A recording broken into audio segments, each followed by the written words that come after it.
people ask me, where does a person from Hawaii with Asian roots get a love for that part of the world?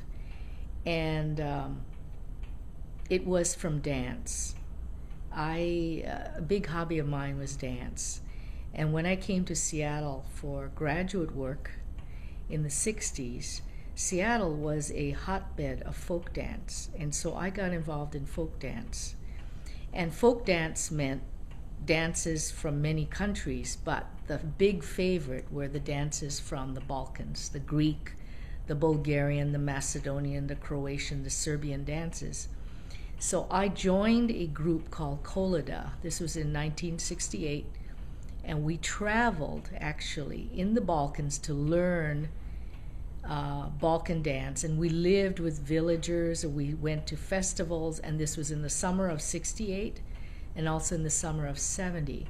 Professionally, I'm trained as a advisor and counselor in a community college, and I also do ESL teaching.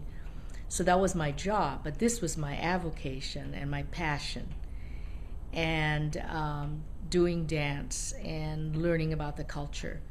So that's where that came from. And I felt in the former Yugoslavia, this was in the days of Tito, there was a warmth, and there still is a warmth and a passion of the people that I just really connected to. And for me, it's very similar to Hawaii.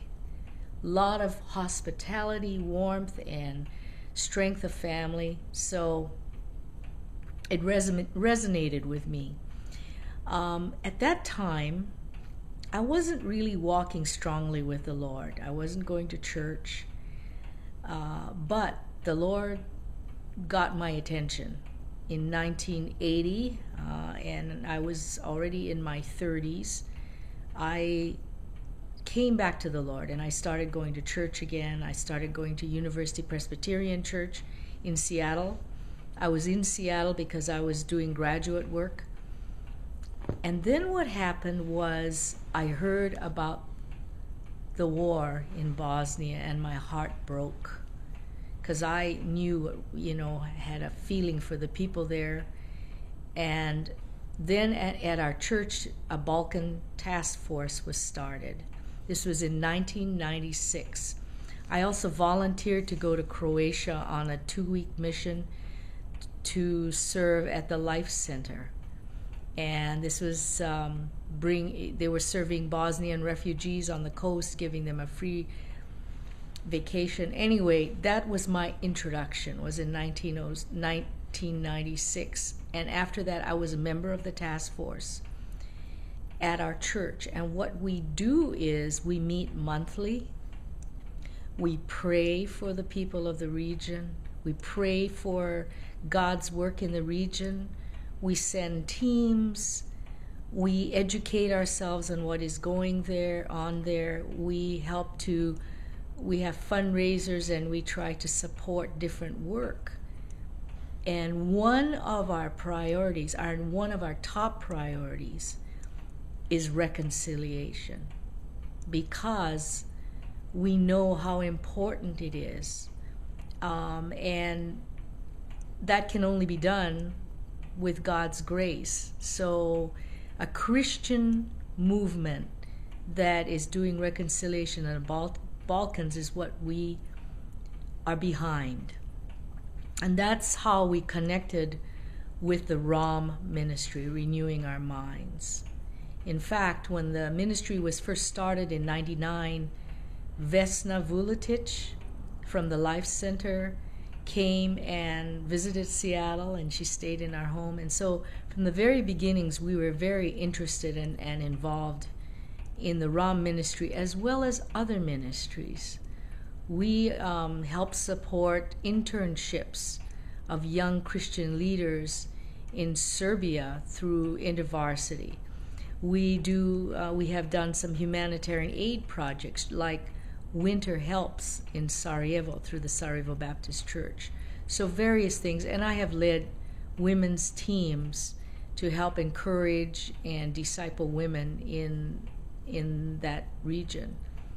So we're just definitely involved. And now that I'm retired, I have much more time to spend on this area?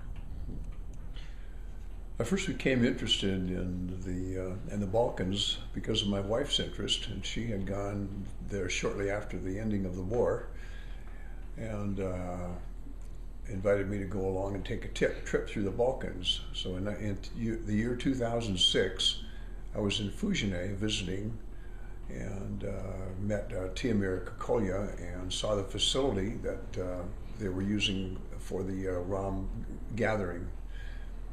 Then in the fall of 2006, I attended a planning conference, and after that I was very much interested in the future of Rom, especially after hearing the stories of the good reports of the people who had been there and how they were challenged and changed by the message from Rom. Audience or the participants being young people from the area is really important, because it's the young people that are going to make the changes in the area, that are going to change their own minds and change their own outlooks toward other people, and learn to respect them and to love them and not carry hatred and animosity toward other people. So I think it's very important that this ministry be continued. The reports that we had received now since we, for this past summer, have indicated that there's a very real need to continue this ministry, even though for some the personal memories of the war may be long gone. They're still dealing with the influence of the population around them, who may carry resentments and anger and animosity toward other people in the region. It's a ministry for the future. It ministers to young people. There's a lack of hope for young people. It gives hope. But the most important thing is it centers around the person of Jesus.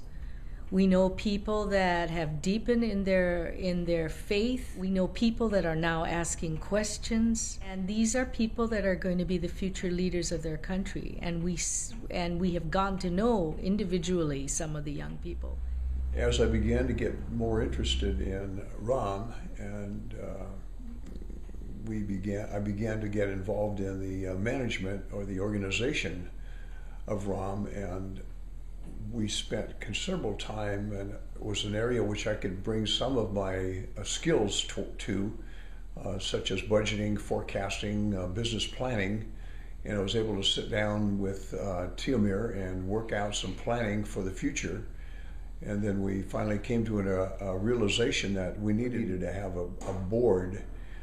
And so then we began the process of organizing a board of directors to support the ministry there and all the people that are involved in the ministry in the area.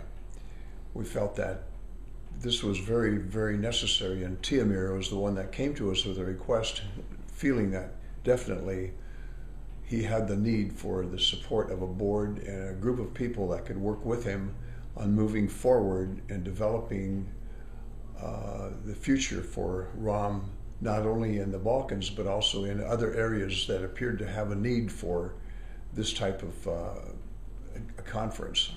I'm very excited about the possibilities of Rom expanding to other parts of the world. In a small way, the Balkan Task Force has had a part to play in this, in the furthering of Rom. Also, what is exciting is what's happening at our church and what has happened in our church.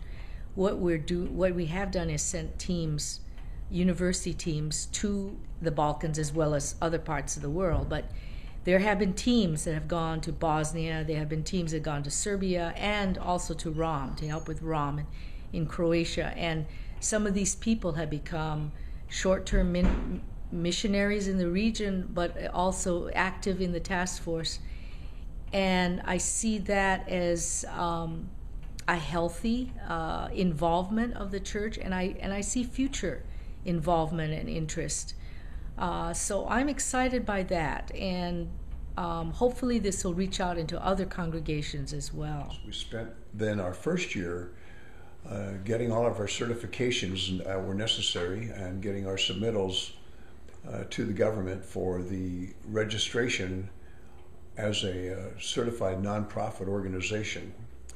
And once we've got that completed, and realized that we were on our way, then we began to turn our attention to, okay, now we've got to be able to support the programs that are being planned. And so as a consequence, we've now directed our energies into fundraising, into evaluation of the programs that we are planning for 2013, and to begin looking forward to the fundraising and the organizing for programs in 2014 and 2015. So we're now looking out strategically to say, okay, what next do we have to do in the area?